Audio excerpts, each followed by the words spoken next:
I'm Amelia Mary Earhart. Do you want to hear about my life? Cool! I was born on July 24th, 1897 in Atchison, Kansas. My parents are Edwin and Amy Otis Earhart. I also have a younger sister named Muriel. I lived at my wealthy grandparents' house until I was 12 years old. From the start, I wasn't like the other girls. I climbed trees, belly slammed my sled to start downhill. I even hunted rats with my .22 rifle. In 1909, my family moved to Des Moines, Iowa for Papa's job. I graduated high school in 1915 and went off to college. In the meantime, I volunteered as a nurse's aide in a military hospital in Canada during World War I.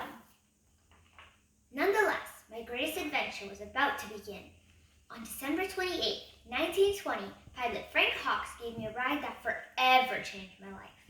At the time, I knew I had to fly. I started my lessons only 5 days later, on January 3rd, 1921. Would you believe in 6 months I saved enough money to buy my own plane?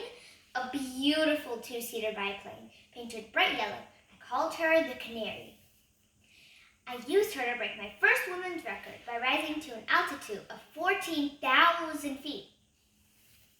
I broke all kinds of records. I was the first woman to fly solo across the Atlantic, first woman to fly solo from coast to coast, and the first person to fly the 2,408-mile distance from Hawaii to California.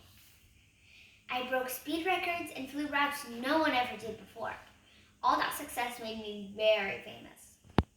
I wrote books, met the president, got married, and even started my own clothing line. On May 21st, 1937, I started my biggest adventure. I planned to be the first person to fly around the world. I boarded my plane, Lockheed Electra, and departed Oakland, California on my 29,000-mile journey around the world.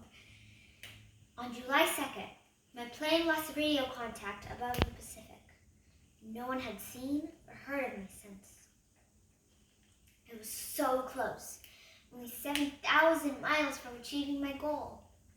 But I had a beautiful and fulfilling life. I broke barriers and inspired other women to do the same. Just remember, there's more to life than being